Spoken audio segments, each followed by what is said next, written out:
वैष्णवांचा मेळा गंधपारी उठा भगवान आवडलं जे काय करायचं तिथून उठायचं कुठे जायचे बरोबर जाणार झोपडी. पण एके दिवशी असा प्रसंग आला की सगळे काकडावाले माणसं इकडे आले पुन्हा जनाबाईकडे आणि म्हटलं बाई तू सकाळी भगवंताला त्या बोलावते पण आमची मुलं आम्हाला एवढं मोठं राजवून की आम्ही त्या भगवंतासाठी येतो भगवंताचा काकडा करतो आणि हा ऐकण्यासाठी जर भगवंत तिथं राहिला नाही तर आमचं काही याद आहे का. मग तू उद्यापासून काय करायचा भगवंताला बोलवतच जाऊ.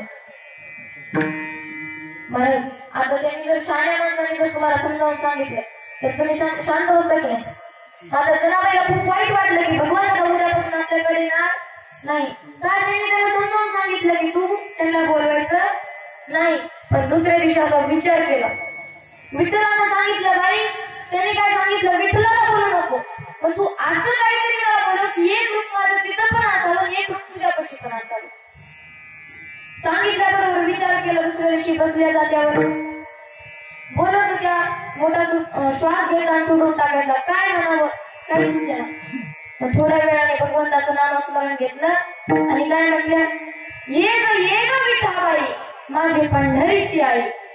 एवढं म्हटल्याबरोबर विठाबाई म्हटल्यानंतर कुणाचं नाव विठाबाई महिलांचं असतं का पुरुषांचं बोलत झोपला विठाबाई कुणाचं नाव असतं पुरुषांचं का महिलांचं महिलांचं. आता विठाबाई नाव घेतल्याबरोबर यांनी हातात तुडा घातला साडी घातली सेंदूर लावलं कपाळावर मळवट घातलं जोडवं पण ठेवलं आणि आली इथं. दरवाजा वाजवला जनाबाई बाहेर काढ मला ओळखू शकत नाही हा कोण ती म्हणतात तुम्ही कोण बाई तिने सांगितलं मला ओळखलं नाही तू आता मी विठ्ठल आहे. तिने सांगितलं भगवंता एवढं तुला आला की मला ओळखूच आला नाही.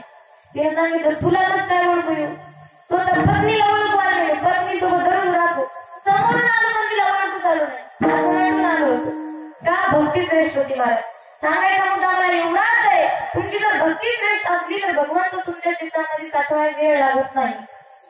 आणि अशा संतांची भेट कुणाला तुकोबारायांना अशांची संगत मला प्राप्त व्हावी आपण प्रसंग